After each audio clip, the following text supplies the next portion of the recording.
The shuttle descended through the swirling mists of Zeta Prime, a sprawling metropolis glinting beneath. Jack Harper peered out, his gaze tracing the snaking tendrils of light that marked the planet's vibrant pulse.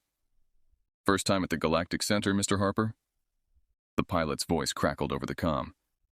"Indeed," Jack replied, shifting in his seat as the shuttle shuddered slightly upon entering the lower atmosphere. "It's more expansive than I imagined." The pilot chuckled. "Just wait until you see the council chambers. Makes this view look quaint." As they landed, the shuttle bay doors opened to reveal a bustling platform. Alien beings of various shapes and sizes moved with purpose. Jack straightened his suit, took a deep breath, and stepped onto the platform, his boots clinking softly against the metal.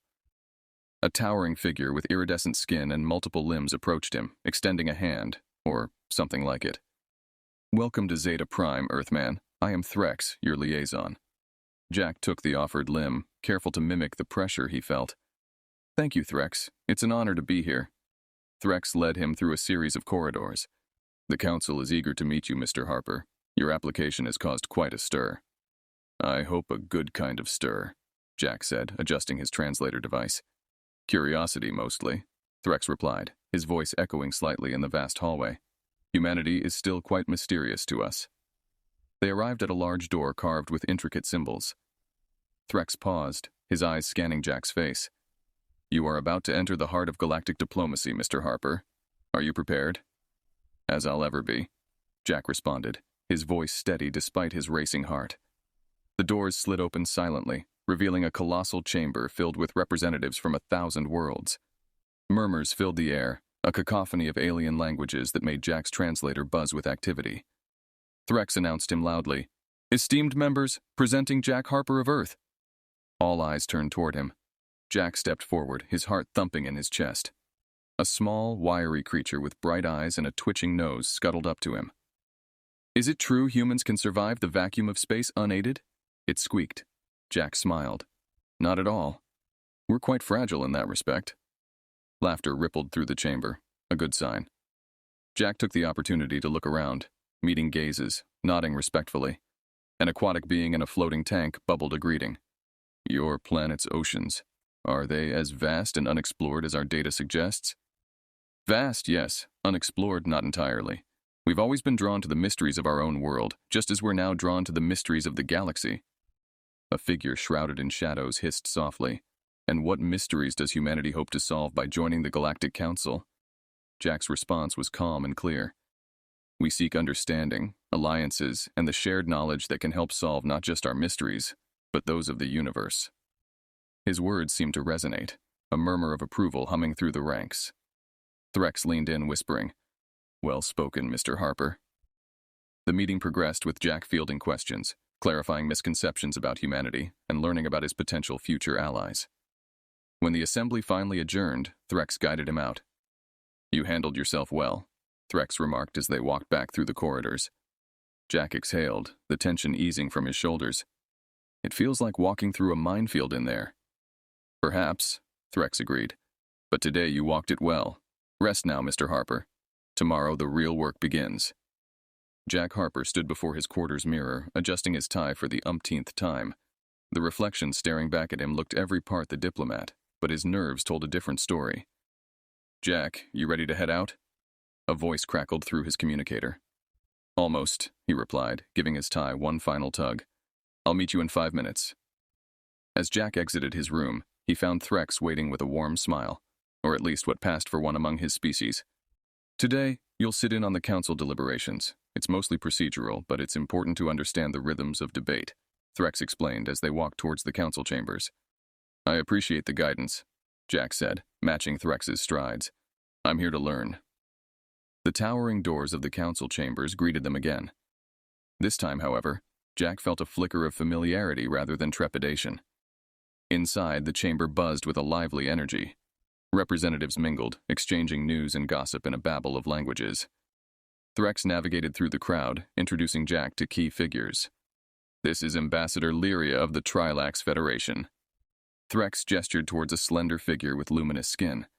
Lyria extended a hand, her voice melodic. "A pleasure, Mr. Harper. I've read much about Earth's efforts in renewable energy." Jack shook her hand, pleased. We have made some progress, but there's always more to be done.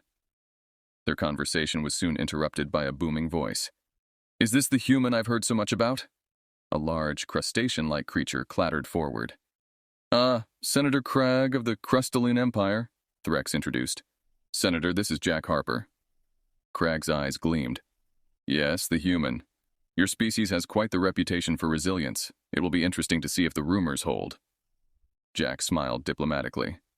I hope to live up to them, Senator. As the session began, Jack observed the proceedings with keen interest. The issues discussed ranged from trade disputes to territorial conflicts, giving Jack a deeper insight into the political complexities of the galaxy.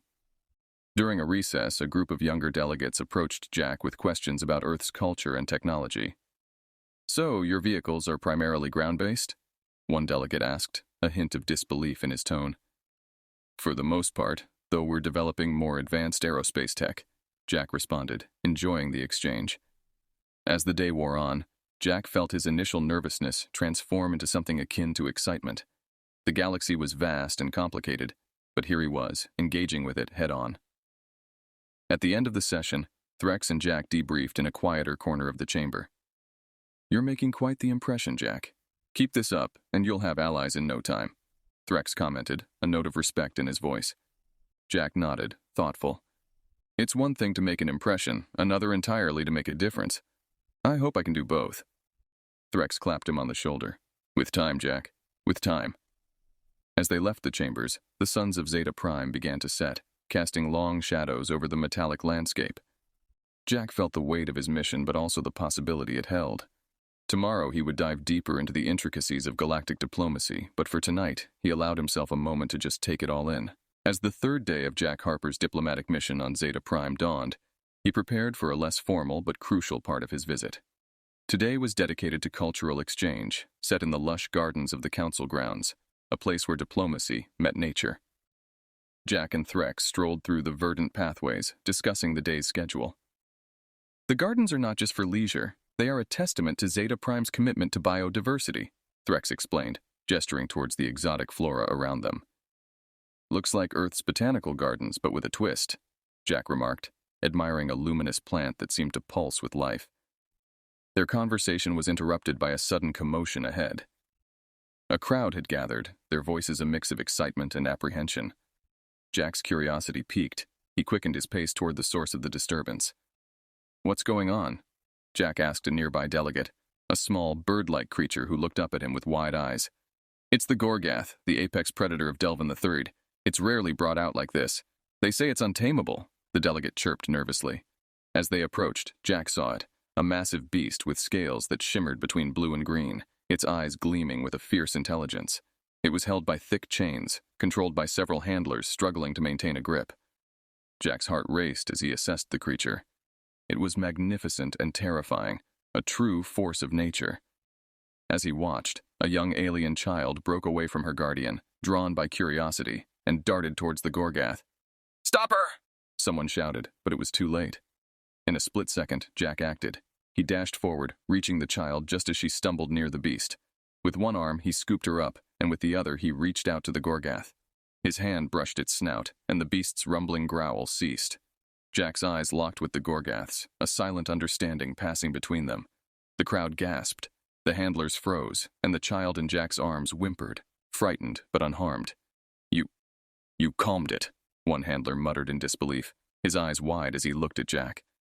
Jack handed the child back to her grateful guardian, then turned to face the gathering crowd, feeling their eyes on him, shocked, awed, some even fearful. Threx stepped forward, breaking the silence. Incredible, he breathed. Jack Harper, you have just done what many considered impossible. Whispers ran through the crowd. He tamed the Gorgath, someone said. No, he befriended it, corrected another. Jack looked back at the Gorgath, now calm, its gaze lingering on him with what seemed like gratitude. Perhaps it's not about taming, Jack addressed the crowd, his voice steady, projecting confidence and peace, but about understanding, respecting. The incident rippled through the council. By the day's end, news of Jack Harper, the human who touched the apex predator and soothed it, had spread like wildfire. Jack returned to his quarters that evening, aware that today's actions had changed his mission, perhaps irrevocably. "Today was a good day, Jack," Threx said as they parted ways. "A very good day." In his room, Jack pondered the weight of what had happened. He had come here to negotiate and learn, but now he found himself in the midst of something far bigger. As he gazed out at the stars, he realized that today, he hadn't just reached out to a beast, but to the heart of the council itself. The morning after Jack Harper's unexpected encounter with the Gorgath, the atmosphere around the council was charged with a mix of admiration and apprehension. Whispers filled the hallways as representatives debated the implications of a human calming Zeta Prime's most feared creature. Jack awoke to find his communicator blinking with messages, from congratulations to requests for interviews. Threx was already waiting for him outside his quarters, a smile playing on his lips. "Today will be different, Jack," Threx said as they walked toward the council chambers. "You've become something of a celebrity overnight." As they entered the chamber, all eyes turned toward Jack. The usual formal greetings were interspersed with curious glances at his hands, as if they held some magical power. In the midst of this, a message came through from the council's head of security. "Mr. Harper, we need to discuss the Gorgath's behavior yesterday. Please meet me in the conservatory at your earliest convenience." Jack nodded to Threx, who arranged for a slight delay in his morning meetings. They headed to the conservatory, a peaceful area filled with rare plants and gentle streams. There they met with Kale, a seasoned member of the security team. "Jack, what happened yesterday was extraordinary," Kale began, his tone serious but intrigued. "Our experts have been observing the Gorgath since, and its demeanor has changed. It's calmer, more settled." "Is it possible I just caught it at a good moment?" Jack suggested, trying to downplay his role. "Possibly," Kale admitted. "But we believe there's more to it. We'd like your permission to study this interaction further, perhaps even see if you could approach it again under controlled conditions." Jack considered the request. "If it could help understand the Gorgath better, I'm willing to try." Arrangements were made quickly. Jack, accompanied by a team of xenobiologists and security personnel, returned to the enclosure where he had met the Gorgath. The creature recognized him immediately, its eyes locking onto Jack's with an unmistakable sense of recognition. Under the watchful eyes of the team, Jack approached slowly, his hand extended. The Gorgath leaned forward, allowing Jack to touch its snout once again. The connection felt just as profound as the first time. "This is remarkable," one of the xenobiologists whispered, her eyes wide behind her recorder. As Jack spent more time with the Gorgath, now affectionately nicknamed Gara, a bond formed that went beyond any scientific explanation. News of their growing connection spread throughout the council, and Jack's reputation grew, not just as a diplomat, but as a man who could bridge species through empathy and courage. Back in the council chamber, debates began to shift. Discussions about humanity's place in the council took on a new tone. Jack's actions had softened some of the skepticism and fear surrounding human membership. "Jack," Threx said as they reviewed the day's progress, "you are not just representing humanity anymore. You are defining us." As they parted ways for the evening, Jack felt the weight of his role. It wasn't just about politics now. It was about setting a precedent for how humans could interact with the myriad species of the galaxy. And as he looked back at the stars, he realized that his mission had taken on a deeper, more personal dimension than he had ever anticipated. In the wake of Jack Harper's extraordinary interaction with Gara, the Gorgath, not everyone in the Galactic Council was pleased. The following days were filled with closed-door meetings and hushed discussions as factions within the council began to form, those who supported humanity's quick ascension and those who pushed back, citing concerns over unpredictable human behavior. Jack, still adjusting to his newfound status as a bridge between species, met with Threx to strategize for upcoming sessions. "It's vital we continue to showcase humanity's potential as a cooperative and compassionate member," Threx advised as they walked through the quieter parts of the council complex. "I agree," Jack replied. "But it seems the more we prove our worth, the more some factions push back." "That's often the way with change, Jack. It's feared as much as it is needed," Threx remarked, glancing around to ensure their conversation remained private. Later that day, Jack attended a council session focused on interspecies cooperation. He was scheduled to speak about Earth's environmental conservation efforts and their potential applications across the galaxy. However, the session quickly took a turn when a delegate from a reclusive warrior species challenged Jack directly. You claim humanity is ready to join us, yet your history is riddled with conflict and destruction, the delegate stated, voice booming across the chamber. How do we know your chaotic nature won't endanger us all? Jack stood, facing the council. It's true, our history has its dark chapters, but it's also filled with stories of overcoming, unity, and peace. We bring not just our challenges, but our solutions, our desire to learn and grow. The debate intensified, with various delegates chiming in. Jack defended humanity's candidacy, drawing on examples of Earth's recovery and adaptation in the face of adversity. After the session, Jack was approached by a small group of younger delegates from various civilizations, all of whom expressed admiration for his candor and vision. They spent hours discussing potential collaborative projects, ranging from technological innovations to cultural exchanges. However, the day's tensions were far from over. As Jack returned to his quarters, he found his communication systems had been sabotaged. His reports to Earth were delayed, and his access to Council databases was restricted. This wasn't an accident, Jack muttered to himself, examining the tampered device. He reported the incident to Council security, who began an investigation.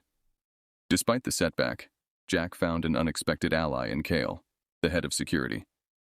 We'll get to the bottom of this, Mr. Harper. You're shaking things up here, and not everyone likes that. That evening, as Jack reflected on the day's events, he realized the path to acceptance in the Council would be fraught with more obstacles than he had anticipated. Yet the growing support from younger delegates and progressive factions gave him hope. Every step forward seems to come with a challenge, Jack noted in his journal. But maybe that's just the nature of change. Messy, difficult, but ultimately rewarding. Determined to push forward, Jack prepared for the coming days, ready to face whatever challenges might arise, with the understanding that each obstacle was a chance to further demonstrate humanity's capacity for perseverance and partnership in the galaxy. The tension on Zeta Prime had escalated palpably since Jack Harper's arrival. Despite his growing circle of allies, the opposition to humanity's council membership had also hardened, culminating in an alarming incident that would test Jack's resolve more than any diplomatic challenge he had faced so far. Early in the morning, as Jack was preparing for an important meeting to discuss technological partnerships, an alarm blared through his quarters. The door was kicked open, and two masked figures rushed in. Reacting instinctively, Jack dodged the first attacker, grappling with the second. His years of self-defense training hadn't worn off, it seemed. "Who are you? What do you want?" Jack demanded, holding one assailant at arm's length. The attackers didn't respond, instead trying to overpower him. The struggle was intense, but it ended abruptly when security forces stormed in, subduing the assailants. They were quickly unmasked and detained by Kale's security team. Jack sat on the floor, catching his breath. Kale approached, his expression grave. "Are you all right, Mr. Harper?" "Yes, thanks to your timely intervention," Jack replied, standing up shakily. "This was a targeted attack, Jack," Kale informed him as they walked out of the ransacked room. "These weren't just thugs, they're mercenaries. We found links to a radical faction within the Council that vehemently opposes Earth's membership." The revelation was a bitter pill for Jack. "It seems our diplomatic efforts are truly shaking the status quo." "We need to tighten security around you," Kale insisted, "and perhaps it's time to take more aggressive steps in rooting out these elements." Jack agreed, though the thought of escalating conflict weighed heavily on him. He spent the rest of the day in a series of back-to-back meetings with his allies, discussing not only the attack, but also how to strengthen their position against the rising opposition. One meeting, in particular, stood out. It was with a delegate from a civilization known for its intelligence services. "Mr. Harper, we've been monitoring the situation closely," the delegate explained. "There are threads we can pull to expose more about this faction's plans and resources. With your permission, we'll proceed." "Thank you," Jack said. "I appreciate all the help we can get." As the days passed, more evidence came to light about the anti-human faction's reach and intentions. It wasn't just about stopping Earth's Council membership. There was a bigger agenda to destabilize the Council's current power dynamics. During this tense period, Jack found solace in his visits with Gara, the Gorgath. Their bond had grown stronger, and the creature seemed to sense his distress, offering a calm presence amid the storm. One evening, as Jack sat with Gara, Threx joined him. "You've handled this situation with remarkable poise, Jack. We're all impressed. But remember, it's not just about surviving these attacks. It's about understanding their root cause and addressing it."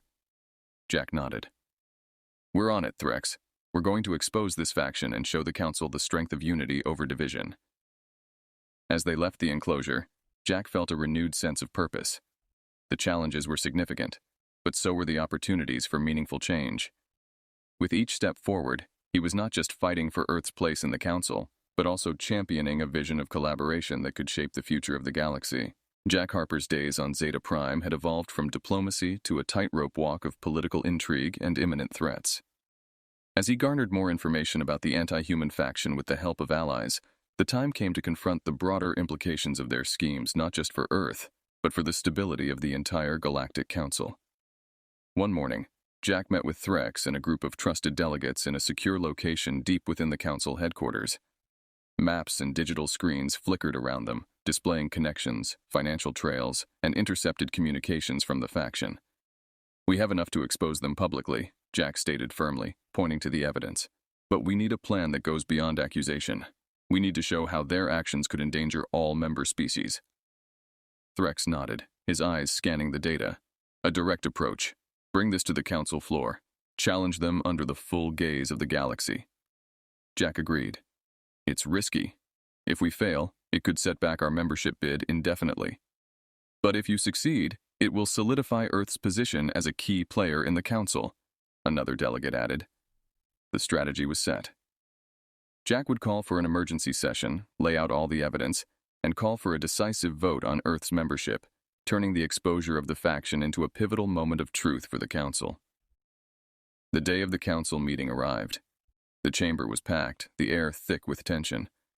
As Jack took the podium, his heart pounded not just from nerves, but from the gravity of what was about to unfold.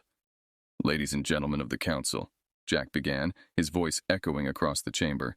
"Today I stand before you not only as a representative of Earth, but as a defender of the principles that this Council stands for."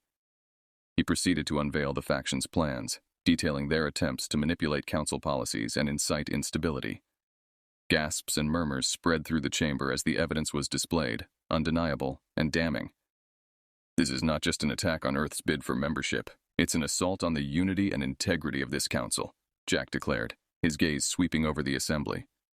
As he spoke, allies among the delegates voiced their support, rallying others to recognize the danger of allowing such manipulations to continue. The debate that followed was intense, with representatives from across the galaxy taking sides, some clinging to old suspicions, others swayed by Jack's call for solidarity. Finally, it was time to vote. The tension in the chamber was palpable as delegates cast their votes. Jack watched, his future, and perhaps that of Earth's place in the galaxy, hanging in the balance. The results were displayed for all to see. The motion to accept Earth into the Galactic Council passed by a significant margin. Cheers erupted, and Jack's relief was profound, mixed with pride and hope for the future. In the aftermath, the exposed faction members were detained, and reforms were proposed to prevent similar threats. Jack's leadership and bravery were celebrated, and the bonds formed during this ordeal promised new horizons for interstellar cooperation.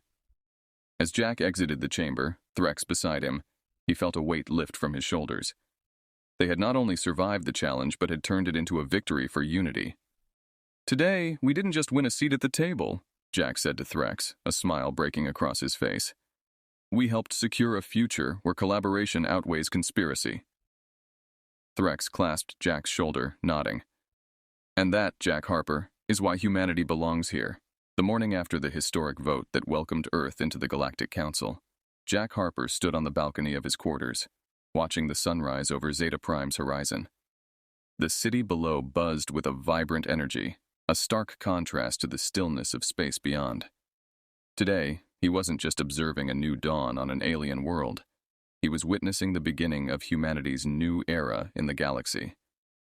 Later, in the council chambers, Jack stood before the assembly to deliver his acceptance speech. The room, filled with representatives from countless worlds, was abuzz with a sense of renewed purpose and unity. "Members of the Galactic Council," Jack began, his voice steady and clear. "Yesterday you made a decision that will echo through the annals of our shared history. You chose to embrace humanity, to trust us as partners in this great galactic endeavor." He paused, allowing his words to resonate. "We are humbled by your trust and invigorated by the opportunity to contribute." Together, we face the future not as separate species divided by differences, but as allies, united by common goals and mutual respect. Jack's speech was met with applause, a sound that warmed him to his core. The skepticism and challenges of the past weeks seemed to dissolve in the face of this collective affirmation. As the session concluded, Jack was surrounded by delegates eager to express their congratulations and discuss potential collaborations. The previous opposition seemed a distant memory as former skeptics extended their hands in friendship. Later that day, Jack returned to the sanctuary where he first bonded with Gara, the Gorgath. The creature greeted him with a gentle nudge, an affectionate gesture that had become their unique way of communication. Kale joined him, a smile on his face. "It's quite a sight," Kale remarked, watching the interaction. "You and Gara started something powerful, Jack. It's more than a bond. It's a symbol." Jack nodded, stroking Gara's scales. "It's a reminder that understanding can bridge any divide, that compassion is a universal language." That evening, a grand celebration was held in the council's great hall. Delegates from every member civilization were present, their colorful attire and diverse forms blending into a tapestry of interstellar unity. Jack mingled, shared stories, and planned future projects. The atmosphere was jubilant, a fitting culmination to his mission. As the festivities continued, Threx approached Jack, raising his glass in a toast. To Jack Harper, who showed us that the heart of diplomacy isn't just in treaties and negotiations, but in the simple, brave act of reaching out. Jack raised his glass in return, his eyes sweeping over the crowd. "To new friends and new beginnings," he said, his heart full. The celebration lasted into the night, with music and laughter echoing through the halls of the council. Jack felt a profound connection to it all, a sense of belonging and purpose that he had never experienced before. As the event wound down, Jack took a moment to step outside, looking up at the star-filled sky. Each star represented a world, a civilization, a story. Now, humanity was truly a part of that cosmic narrative. With a deep sense of accomplishment and anticipation for the future, Jack Harper embraced his role not just as a diplomat, but as a pioneer of humanity's journey among the stars. The challenges had been many, but the opportunities ahead were infinite. In the quiet of the alien night, Jack understood that this was just the beginning. Earth had found its place in the Galactic Council, and he had found a new path forward. For himself and for all of humanity, the adventure was just beginning.